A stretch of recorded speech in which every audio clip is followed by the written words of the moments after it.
హరి ఓం శ్రీ గురుభ్యో నమ. నీ పద్యావళులకించు చెవులు నిన్నాడు వాక్యంబులు నీ పేరంబని సేయు హస్తయుగము నీ మూర్తిపై చూపులు నీ పాదంబుల పొంత మ్రొక్కు శిరముల్ నీ సేవపై చిత్తముల్ నీపై బుద్ధులు మాకు నిమ్ము కరుణం నీరే జపత్రేక్షణ.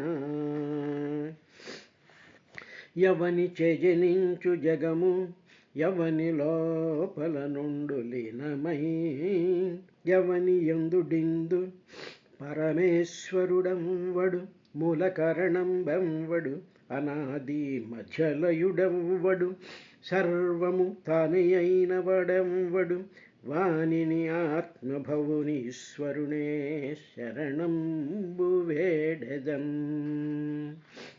ఒక పరి జగములు వెలినిడి ఒక పరి లోపలికి కొనుచు ఉభయము తానై సకలార్ధ సాక్షియగు అయ్యకలంకుని ఆత్మమూలిని అర్ధిదలంతు లోకంబులు లోకేశులు లోకస్థులు తెగిన తుది అలోకంబగు పెంజికటికి అవ్వల ఎవ్వండు ఏకాకృతి వెలుగు అతనినే సేవింతు నర్తకుని భంగి పెక్కగు మూర్తులతో ఎవ్వడాడు మునులు దివిజుల్ కీర్తింపనేరరు ఎవరి నీ ఆవర్తనము గురులు ఎరుగరు కట్టివానిను తెంతు. ముక్త సంగులైన మునులు దిదృక్షులు సర్వభూతహితులు సాధుచిత్తులు అసదృశ వ్రతాఢ్యులై కొలుతురు ఎవ్వని దివ్యపదము వాడు దిక్కు నాకు. హరిమంగళ గుణకీర్తన పరుడై తగనార్జవమున భగవత్పరులన్ కరము అనురక్తి భజించుట నిరహంకారమున ఉంట నిశ్చలుడగుటం.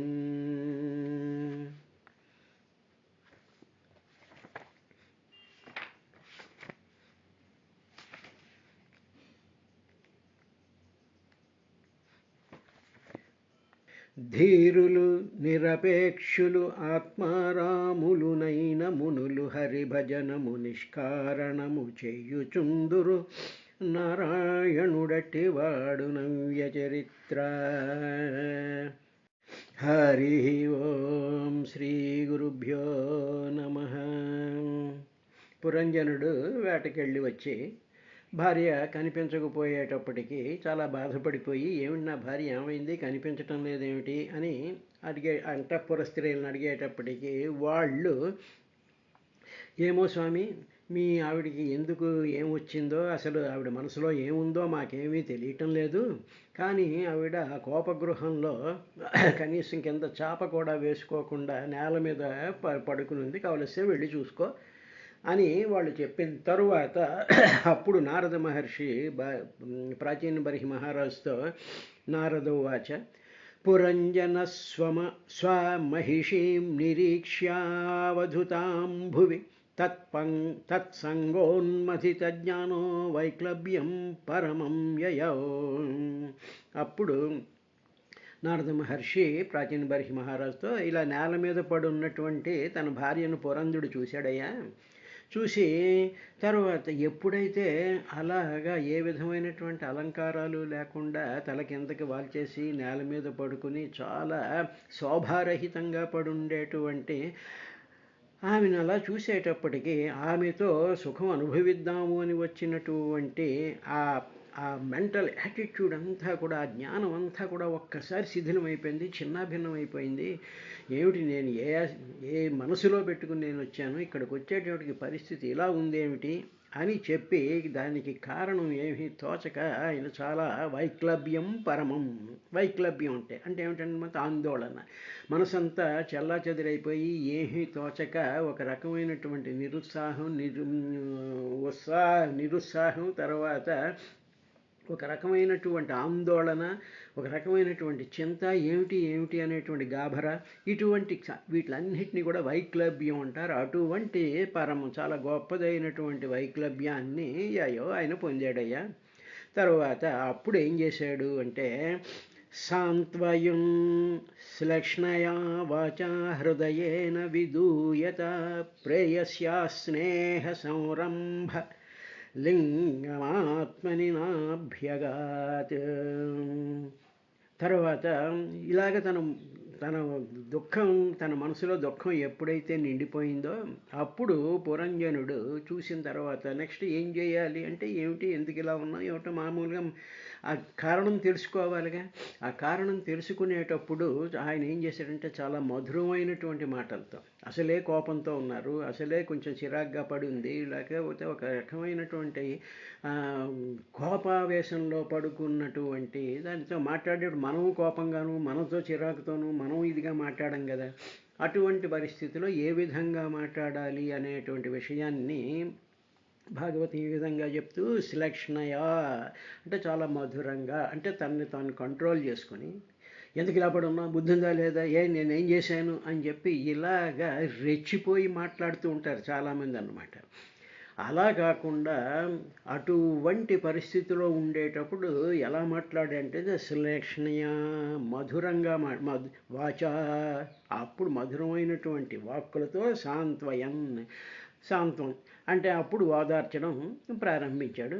అలాగా ఓదార్చంటే లేపి కూర్చుని, ఏమిటి ఎందుకు ఇలా ఉన్నావు, ఏమిటి ఏదైనా జరిగిందా అని మామూలుగా మాటలు మాట్లాడుకుంటున్నట్టుగా లేచి దగ్గరికి వెళ్ళి ముట్టుకొని, ఎందుకు ఆ ప్రణయ కోపం ఎందుకు కలిగిందో దీనికి అర్థం అవ్వలేదు. స్నేహ సంరంభలింగం, స్నేహ సంరంభం లింగం అంటే చెదిరిపోయిందన్నమాట. ప్రణయ కోపానికి కారణం అసలు ఆ ప్రణయం అనేటువంటి ఆ యాస్పెక్టు, ఆ భార్యాభర్తల మధ్యలో ఉండేటువంటి ఆ ప్రేమ అనేటువంటి యాస్పెక్ట్ ఎందుకు భంగం అయిందో, ఎందుకు అది చెడిందో అనేటువంటి కారణం నా అభ్యగాత్ పురంజనుడికి తెలియలేదు. అంతే కదా, సడన్గా ఒక్కసారి ఏదైనా ఒక అన్ఎక్స్పెక్టెడ్గా మనం ఊహించుకున్నది ఒకటి, అక్కడికి వెళ్ళేటప్పుడు ఒకటి, చూసేటప్పుడు కారణం ఏమిటో మనకి తెలియదు. అదేవిధంగా మనం ఎక్కడికైనా వెళ్ళామనుకోండి, ఏదో మంచి ఉద్దేశంతో మనం వెళ్తాం. వెళ్ళేటప్పటికి అక్కడ వాళ్ళు చాలా గొప్పవాళ్ళు అనుకుని, వాళ్ళేమో చాలా ఇదిగా అనుకుని, మనం వెళ్ళేటప్పటికి వాళ్ళ పక్కన మొహం తిప్పేసేసి మనం చూడనట్టు ఇవి చూసేటప్పటికి ఏమిటి కారణం అనేటువంటి ఒక ఉద్విగ్నత, ఒక రకమైనటువంటి భావం కలుగుతూ ఉంటుంది. ఇది హ్యూమన్ సైకాలజీలో ఉండేటువంటి విశేషాన్ని ఈ విధంగా ఆయన ప్రొజెక్ట్ చేస్తూ ఉన్నాడు. తర్వాత అప్పుడు ఏం చేశాడంటే, అనునిన్యేధ శనైకైర్వీరో అనునయకోవిద పస్పర్శపాదయుగలమాహచోత్సంగలాలిత. తర్వాత అనునయకోవిద, ఈ పురంజనుడున్నాడే వీడు అనునయించడంలో చాలా నిపుణుడైనట్టు. అనునయించడం అంటే శాంతంపరచడం, ఆ కోపాన్ని చల్లార్చడం, లేకపోతే అయ్యో అయ్యో అని వాళ్ళని మళ్ళీ తన వైపు అట్రాక్ట్ చేసుకోవడంలో అనునయము అంటారు. అనునయాన్ని దాంట్లో కోవిద పండితుట్టైన ఈ పురంజనుడు అంటే ఏమిటి, తనకి కావలసినటువంటిది పొందడానికని చెప్పి ఎన్ని రకాలైనటువంటి వేషాలైనా వేస్తూ దానిని తను ఆ విధంగా మలుచుకోవడంలో అనునయ కోవిద ఆయన అలా చేశాడు. తర్వాత వీర, అందులో వీరుడు దాంట్లో. అప్పుడు ఏం చేశాడంటే, నెమ్మదిగా వెళ్ళి శనకై అనువిన్యే పాదయుగలం, వెంటనే వెళ్ళి ఎక్కడ పట్టుకున్నాడు, పాదాలు పట్టుకున్నాడు. నెమ్మదిగా వెళ్ళి శనై చాలా మెల్లగా వెళ్ళి అనువిన్యేన అనునయిస్తూ పాదయుగలం పస్పర్శ స్పృశించాడు. పాదాలు ఎప్పుడైతే ముట్టుకున్నాడో అప్పుడు ఏం చేశాడు, పాదాలు ముట్టుకోగానే చక్కమని పాదాలు లేచి కూర్చుంటారుగా, వెంటనే అలా కూర్చున్నాడు. కూర్చునేటప్పటికి అప్పుడు ఉత్సంగలాలితం, ఇలా రా అని చెప్పి అలా ఒళ్ళో కూర్చోబెట్టుకుని ఆయన ఆ పురంజనుని చూసి ఉద్దేశించి, ఆహా ఈ విధంగా పలికాడయ్యా అని అన్నాడు. అంటే ఏమిటన్నమాట, మామూలుగా ఇది భార్యాభర్తల మీద జరిగేటువంటి వ్యవహారం అనేటువంటిది ఒక వైపు అయితే, ఇక మామూలుగా పిల్లవాడు ఏదో వాడికి కోపం వచ్చే వాడికి తెక్కొచ్చే వాడు ఏదో చేస్తూ ఉండేటి వాడు ఏం చేస్తాడు, నేను అనంతాను, నేను వచ్చాను ఇచ్చానని చెప్పి వాడు పడుకున్నప్పుడు అప్పుడు తల్లి ఏం చేస్తుంది, దగ్గరికి వెళ్ళి మా తండ్రి కదా బుజ్జి కదా అని చెప్పి వాడిని ఇలా ఇలా చేసి వాడి కాళ్ళు ఇలా రాస్తూ చేతులు ఇలా రాస్తూ నెత్తి మీద చేయి పెట్టి ఇవన్నీ చేసేటప్పటికి ఏమవుతుంది, ఆ తల్లి మనసులో ఉండేటువంటి భావం అంతా కూడా ఆ స్పర్శ ద్వారా ఆ పిల్లవాడి లోపలికి వెళ్తుంది. ఆ స్పర్శను మానవ మనస్సు గ్రహించగలిగినటువంటి శక్తి ఆ వివేకం భగవంతుడు ఇచ్చాడు. కొంతమంది మొండి వాళ్ళు ఉంటారు, వాళ్ళని అనునయించడం కొంచెం చాలా టైం పట్టవచ్చు. కానీ ఈ స్పర్శ ఉంది, ఈ ప్రేమకు సంబంధించినటువంటి స్పర్శ కానీ, ప్రేమతో కూడుకున్నటువంటి అనునయంతో కూడుకున్నటువంటి సాంత్వన వచనాలు కానీ మనస్ఫూర్తిగా లోపల నుంచి బయటికి వస్తున్నప్పుడు ఆ శబ్దం కానీ ఆ స్పర్శ కానీ మానవుడి యొక్క హృదయం గ్రహించగలదు. గ్రహించి ఆ స్పర్శ చేత వాటిని లేవగలడు, లేచి కూర్చుంటాడు. వాడేమో ఇలా అటు ఇటు అంటాడు పిల్లాడు అనేసి ఇది అటు చూస్తాడు, దుప్పటి కప్పేసుకుని మళ్ళీ అమ్మ ఉందా లేదా అని చెప్పి ఇలా తొంగి చూస్తూ ఉండి వాడు అప్పటికేమవుతుంది, వాడు నెమ్మదిగా కరగడం ప్రారంభిస్తూ ఉంటాడు. అప్పుడు ఏం చేస్తుంది ఆ తల్లి, వాడిని తొడ మీద కూర్చోబెట్టుకుంది. సో ఈ లాలన అనేటువంటి ప్రాసెస్ ఎక్కడికైనా సరిపోతుంది. అదేవిధంగా ఏదో కొంతమంది చూసారా, కుక్కల్ని వీటిని కూడా వాళ్ళు లాలిస్తూ ఉంటారు. అలాగే దూడలు ఉన్నాయనుకోండి, ఆవులు ఇవన్నీ ఉన్నాయనుకోండి, వాటిని ఏం చేస్తాడు ఆ రైతు ఆ పాలివాడు ఏం చేస్తాడంటే దాన్ని ఇలా నెమ్మదిగా దాన్ని లాలించి తిన్నావా, దీనికి అట్టిపండు తిన్నావా, ఏమైంది నీకు అని. ఎందుకంటే ఇది భగవాన్ రమణ మహర్షి ఆశ్రమంలో లక్ష్మి అనేటువంటి ఆవు ఉన్నప్పుడు దానికి ఒకసారి ఏదో అనారోగ్యం చేస్తే ఆయన దగ్గరికి వెళ్ళి ఏమ్మా బాగున్నావా నువ్వు అని చెప్పి దాని ముట్టె మీద దాని గంగడోలు మీద ముఖం మీద ఇలా రాసి ఒక అట్టిపండు ఆయన తినిపించేట. అదనమాట అనునయ కోవిద అంటే, అందులో కోవిద అంటే పాండిత్యం కలిగినటువంటిది ఉండాలి. అంతే తప్ప పోతే ఇది అది అని చెప్పేసేసి రెక్లెస్గా ఉండేటువంటి పద్ధతి కాదు అది. దానికి ఏమిటి అంటే స్పర్శ, మృదువచనం, తరువాత తన్ని తాను కంట్రోల్ చేసుకుంటూ మనస్ఫూర్తిగా లాలించాలి అనేటువంటి స్థితి అనేటువంటి ఆ హ్యూమన్ టెండెన్సీ, ఆ యాస్పెక్ట్స్ అన్నీ కూడా ఇందులో చెప్తూ అనునిన్యేధ శనకైర్వీరో అనునయ కోవిద స్పర్శ పాదయుగలం ఆహ చ ఉత్సంగలాలితాం అలా ఒళ్ళో కూర్చోబెట్టుకున్నాడయ్యా. అప్పుడు పురంజనుడు ఈ విధంగా ఆవిడకి కోపం తగ్గిందో ఏదో ఒళ్ళో కూర్చున్న తరువాత అప్పుడు పురంజనుడు ఏమన్నాడంటే, నూనం త్వకృత్స పుణ్యాస్తే భృత్యాయేషీశ్వరా శుభే కృతాగస్వాత్మసాత్ కృత్వా శిక్షా దండం నయుంజతే అని చెప్పి, శుభే అంటే అన్ని శుభాలు ఇచ్చేటువంటి శుభకరమైనటువంటి మంగళకరమైనటువంటి ఎప్పుడు చిరునవ్వుతో ఉండేటువంటి ముఖం కలిగినటువంటి దానా, ఆ స్వరూపం కలిగినటువంటి దానా, ఎవరైనా సేవకులు అపరాధం చేస్తే అంటే ఏమిటి, ఏదో ఇంకోటి ఏదో మాట్లాడుతూ అంటే ముందు మాటల్లో పెట్టి ఏమన్నాడంటే, సేవకులు ఎవరైనా అపరాధం చేశారనుకో అప్పుడు ప్రభువులు ఏం చేస్తూ ఉంటారంటే అలాగా అపరాధం చేసినటువంటి సేవకుల్ని వాళ్ళు ఇగో ఇలా చేయకూడదు ఇలా చెయ్యాలి అని చెప్పి ఈ ప్రభువు ఈ యజమాని ఏం చేస్తాడంటే ఆ సేవకుడికి ఆ పనివాడికి శిక్ష వేస్తాడు. అట్లు శిక్ష వేయలేదనుకో వాడు అపరాధం చేసేస్తే వాడు ఏదో అపరాధం చేస్తాడు సరే వదిలేశానులే మనకెందుకులే అని కానీ వదిలేసినట్లయితే ప్రభు అనేటువంటి వాడు, యజమాని అనేటువంటి వాడు, తండ్రి అనేటువంటి వాడు, తల్లి అనేటువంటి వాడు, భర్త అనేటువంటి వాడు సరే ఇదేదో మాట విందు చెప్పిన మాట విందు తను ఇష్టం వచ్చినట్టు చేసుకుంటూ పోతూ ఉంటుంది అని చెప్పి దాన్ని అలాగే వదిలేస్తూ ఉంటే అప్పుడు ఏమి జరుగుతుంది అనేటువంటి విషయాన్ని చెప్తూ, అలా వదిలేయబడినటువంటి వాళ్ళు పూర్వంలో చేసుకున్న పుణ్యం వారు కాదు.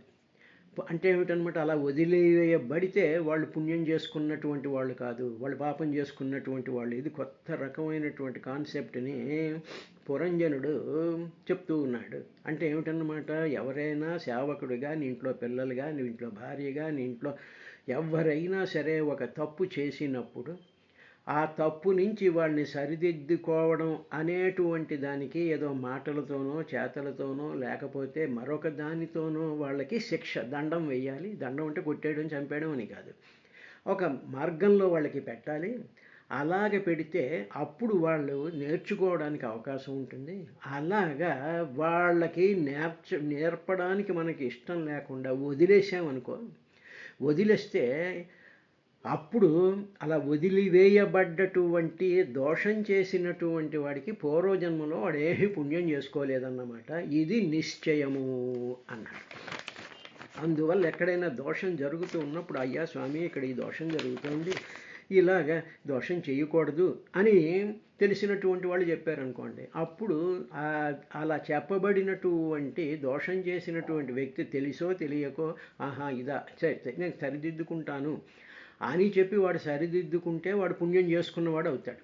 మా ఇష్టం వచ్చినట్టు చేస్తాం, మేము ఏం చేసినా అది దోషం కాదు, మేము మొగుడు మాట వినం, తండ్రి మాట వినం, ఇంకొకళ్ళ మాట వినం, శాస్త్రం మాట వినం, మా ఇష్టం వచ్చినట్టు మేము చేసేస్తూ ఉంటాము అని వాళ్ళు చేసేస్తూ ఉండి దోషాన్ని ఎత్తి చూపినటువంటి వాళ్ళ మాట వినకపోతే, ఈ చెప్పేటువంటి వాళ్ళు కూడా భయపడిపోయి మనకెందుకు వచ్చిన గొడవరా బాబు, వాళ్ళు ఇలా చేస్తే మళ్ళీ కొడతారేమో మనని అని చెప్పేసి వీళ్ళు సైలెంట్ అయిపోయారనుకో, సైలెంట్ అయిపోయారు బాగానే ఉంది, కానీ అలాగ సరిదిద్దబడనటువంటి దోషం చేసినటువంటి వాళ్ళు పూర్వజన్మలో ఏమీ పుణ్యం చేసుకోలేదు అనేటువంటి విషయం మాత్రం నిశ్చయము. That is the absolutely correct thing అని చెప్పి ఆ దండించేటువంటి వాడి యొక్క రెస్పాన్సిబిలిటీ, దండను స్వీకరించి ఎస్ అని సరిదిద్దుకునేటువంటి వాడి రెస్పాన్సిబిలిటీ, రెండు రెస్పాన్సిబిలిటీస్ ఉంటాయి అనేటువంటి విషయాన్ని పురంజనుడు చెప్తూ ఇంకా ఏమన్నాడంటే, పరమానుగ్రహో దండో భృత్యేషు ప్రభుణార్పిత బాలో న వేద తత్వన్విబంధు కృత్యమర్షణ. తన్వి అంటే చాలా అందమైందానా, చాలా అట్రాక్టివ్గా ఉండేటువంటి ఆకర్షణీయమైనటువంటి దానా, ప్రభువు కానీ తప్పు చేసినటువంటి సేవకుడికి శిక్ష వేశాడనుకో, no you don't do like this, you don't eat this అని చెప్పి ఒక శిక్షగా ఒక విషయాన్ని కానీ ఆ ప్రభు కానీ ఆ యజమాని కానీ ఆ గృహస్థు కానీ ఆ పిల్లలకు కానీ భార్యకు కానీ మరొకరికి కానీ ఒక శిక్ష వేశారనుకో, అంటే ఒక మాట చెప్పారనుకో, లేకపోతే దండించారనుకో, అటువంటి శిక్ష విధించడం అనేటువంటిది అదేమిటో తెలిసిన, అది చాలా అనుగ్రహం, వాడి మీద అనుగ్రహం ఉంది కాబట్టే, వాడంటే మనం ప్రేమిస్తున్నాం కాబట్టే ఇది చెయ్యకూడదు అని చెప్పి వాడికి దండను విధిస్తే అది అనుగ్రహమే అవుతుంది, కానీ దండం మాత్రం కాదు, అది శిక్ష మాత్రం కాదు. కానీ ఇలాగ శిక్షించినా చెప్పినా సరే సహనం, వీడు నాకు చెప్పేది ఏమిటి, వీడెవడు నాకు చెప్పడానికి, వీడి బొంద, వీడు రాకపోతే ఏమిటి కొంప ములిగింది ఏమిటి మాకు అనేటువంటి సహనము వివేకము కోల్పోయి, ఈ వివేకం లేనటువంటి కోపిష్టి వాళ్ళు ఉంటారు. ఆ కోపిష్టి మూర్ఖుడు ఏమనుకుంటాడంటే, ఆ శిక్ష వేసినటువంటి రాజు కానీ గృహస్థు కానీ స్కూల్లో టీచర్ కానీ లేకపోతే సంప్రదాయబద్ధంగా జరగవలసినటువంటి విధులు జరగనప్పుడు ఇలా కూడదండి అని చెప్పేటువంటి వాడు చెప్పినా అప్పుడు వాడు ఆ వ్యక్తులందరూ కూడా సహనాన్ని వివేకాన్ని కోల్పోయితే, కోపంతో కూడుకున్నటువంటి మూర్ఖుడు వాడు, అటువంటి వాడు వాడు ఏం కోల్పోతున్నాడంటే, తనకు వీళ్ళు వేసినటువంటి శిక్ష, తనకు వీళ్ళు చెప్పినటువంటి మాట తన కోసమే చెప్పారు, తన బాగు కోసమే, తన ఆరోగ్యం కోసమే, తన సత్ప్రవర్తన కోసమే, తనను ఉద్ధరించడం కోసమే ఈ మాట తన హితం కోసమే చెప్పారు అనేటువంటి సత్యాన్ని ఆ వివేకం సహనము కోపిష్టిగా ఉండేటువంటి వాడు గ్రహించడు, గుర్తించడు. ఇది పురంజనునితో మాట్లాడేటువంటి మాటల కింద మనకి కనిపిస్తున్నా అక్కడ అవి అసందర్భంగా ఉన్నా, ఈ సందర్భం అంతా కూడా ఏమిటంటే సకల మానవాళికి చెప్తూ ఉండేటువంటి విశేషం. ఆడు పోలీసు వాడు కానివ్వండి, గవర్నమెంట్ వాడు కానీ, స్కూల్లో టీచర్ కానివ్వండి, ఒక ఒక సంస్థలను నడుపుతూ ఉన్నప్పుడు ఇవి దోషాలండి అని చెప్పినప్పుడు ఆ దోషాన్ని మేము గ్రహించం అని చెప్పి వివేకం కోల్పోయి, సహనం కోల్పోయి, కోపంతో ఉండేటువంటి మూర్ఖుడు తమ బాగు కోసం, ఇన్స్టిట్యూట్ యొక్క బాగు కోసం, ఒక వ్యవస్థ శుభ్రపడడం కోసం అనేటువంటి సత్యాన్ని గ్రహించనటువంటి దౌర్భాగ్యమైనటువంటి స్థితిలోకి వెళ్ళిపోతాయి సిస్టమ్స్ కానీ, వ్యక్తులు కానీ, పిల్లలు కానీ, పెద్దలు కానీ, భార్య కానీ, ఎవరైనా సరే ఈ విధమైనటువంటి హితం చేసేవాడనేటువంటి సత్యాన్ని గుర్తించడు. నన్ను శిక్షిస్తున్నారు, నన్ను పాయింట్అవుట్ చేస్తున్నారు, నేను చేసేటువంటి మంచి పనులని గ్రహించకుండా నన్ను విమర్శిస్తున్నారు అనుకునేటువంటి వాళ్ళు వాళ్ళ హితం కోసం చెప్తున్నటువంటి సత్యాన్ని గుర్తించరు అనేటువంటి విశేషాన్ని బంధుకృత్యం నవేద. బంధుకృత్యం ఆ హితకరమైనటువంటి మాటలని నవేద, వాడు చచ్చినా తెలుసుకోలేడు అని చెప్పిన తర్వాత ఇంకా ఆయన ఏమన్నాడంటే, సాత్వం ముఖం సుదతి శుభ్రవనురాగభార వ్రీడా విలంబ విలసద్ధ సితావలోకం నీలాలకాలిభి ఉపస్కృతమున్నసంన స్వానాం ప్రదర్శయ మనస్విని వల్గువాక్యం అని చెప్పి ఇప్పుడు ఆ జనరల్ ప్రిన్సిపుల్స్ చెప్పి ఇప్పుడు పురంజని భార్య వైపుకి వచ్చి ఆయన అంటాడు, ఓ అభిమానవతి, నీకు చాలా అభిమానం ఉంది, అందువల్ల కదా కోపంతో ఉన్నావు, నిన్ను ఏదో అన్నాము అనే కొంతమంది సిగ్గు లజ్జ ఏం ఉండదండి, వాళ్ళకి అభిమానం ఉండదు, వ్యక్తిత్వం ఉండదు, ఏం ఉండదు, తిట్టినా ఏం చేసినా వాళ్ళు అలా వెళ్ళిపోతూనే ఉండేటువంటి కాదు. నీకు అభిమానం ఉంది నీకు అని అంటూ నువ్వు చాలా ఇండివిజువల్ కలిగినటువంటిది అని, అబ్బో నువ్వు ఎవరి మాట వినవు, నువ్వు ఎవరివి భయపడవు అని చెప్పి మనం అనేటప్పటికి వాళ్ళు నిజంగా కాబోలు అనుకుంటారు. అలాగనమాట. అభిమానవతి, నీ పలువరుసలు కానీ కనుబొమ్మలు కానీ చాలా అందంగా ఉన్నాయి అంటే ఎవరినైనా సరే వాళ్ళ అందాన్ని గురించి, వాళ్ళ డ్రెస్సుల గురించి, వాళ్ళ మాటల గురించి, వాళ్ళ యొక్క ఆకృతుల గురించి పొగడడం ప్రారంభిస్తే వాళ్ళు ఇమ్మీడియట్గా నాదస్వరం ఊదితే పాము ఏ విధంగా అయితే నాట్యం చేస్తుందో అలా పడిపోతూ ఉంటారు. ఇది కూడా మానవ సహజమైనటువంటి విశేషమే. ఇప్పుడు అక్కడ పరిస్థితి అలా ఉంది కాబట్టి పురంజనుడు ఆ విధంగా మాట్లాడాల్సినటువంటి అవసరం ఏర్పడింది. నీ పలువరుసలు కనుబొమ్మలు చాలా అందంగా ఉన్నాయి, నీ ముఖంలో చిరునవ్వుతో కూడి నువ్వు నవ్వుతూ చూస్తూ ఉండేటువంటి అవన్నీ కూడా ఎక్కడి నుంచి వస్తున్నాయి చేస్తా, నీ చూపులు అనురాగంతో, చిరునవ్వుతో కూడుకున్నటువంటి చూపులు, నీలో ఉండేటువంటి అనురాగం వల్ల ఇవన్నీ బయటకు వస్తున్నాయి. నువ్వు నీలో చాలా ప్రేమ ఉంది, నువ్వు చాలా అనురాగం ఉంది కాబట్టే నువ్వు చిరునవ్వు అనేటువంటిది పెదాల మీదకు తెచ్చుకుని ఆ అనురాగాన్ని పెదాల మీద, చూపుల మీద చూపిస్తూ నువ్వు సిగ్గుచేత ఆ చూపులు కానీ, ఆ అనురాగం కానీ, లేకపోతే ఆ చిరునవ్వు కానీ కొంచెం సిగ్గుపడుతూ ఉన్నాయి. అయినా తెలుస్తోంది నేను ఎప్పుడైతే నేను స్పర్శించానో నీ అనురాగం పెళ్ళుబికింది, ఇలా ఉంది, సిగ్గుచేత మాత్రం దాన్ని కప్పేసుకుంటున్నావు. ఏ విధంగా అంటే తుమ్మెదలు లాంటి నల్లనైనటువంటి నీ ముంగుర్లన్నీ కూడా నీ చూపుల్ని, నీ ముఖాన్ని కప్పేస్తూ ఉండేటప్పటికీ అంటే ఏంటంటే నీలో అది అంకురించినటువంటి అవి నీ ముఖం మీద ఈ అలకలు ఇవన్నీ ఇలా పడేటప్పటికి ఇంకా అందంగా మెరిసిపోతూ ఉన్నావు. అందులో ఎత్తైనటువంటి నీ ముక్కు, నీ చూపులు, నీవి కూడా కొంచెం కవర్ అయిపోయినట్టున్నాయి అని, నీవు చాలా మధురమైనటువంటి పలుకులు పలికేటువంటి నీ ముఖం, నీ వాడని నేను, నాతో మాట్లాడు, you please talk to me, నీ కోపం వచ్చిందా, నాతో మాట్లాడవా అని చెప్పి నెమ్మదిగా ఆవిడ అభిమానవతి అని, నీ కన్నుబొమ్మలు బాగున్నాయి, నీ వలువరుసలు బాగున్నాయి, నీ శరీరం చాలా అందంగా ఉంది, నీలో అనురాగం ఉంది, దాంట్లో అనురాగంతో చిరునవ్వు ఉంది, చిరునవ్వు నీ చూపుల మీద కనిపిస్తూ ఉన్నాయి, తర్వాత నీలో ఒక స్త్రీ పడాల్సినటువంటి సిగ్గు స్వరూపం ఉంది, నీ ముఖం మీద ఇవన్నీ కూడా నీలో ఉన్నవన్నీ కూడా నీలాలకాలిభి ఉపస్కృతం ఈ ఈ నీలమైనటువంటి ఈ ముంగురులు వాటిలన్నిటినీ కూడా కప్పేస్తూ ఉన్నాయి. కప్పేస్తూ ఉండేటువంటి సందర్భంలో నీకు మాట్లాడాలని ఉన్నా సరే నీ మధురమైన మనస్విని వల్గువాక్యం మధురమైనటువంటి మాటలు నీ ముఖంలో నుంచి వస్తూ ఉంటాయి.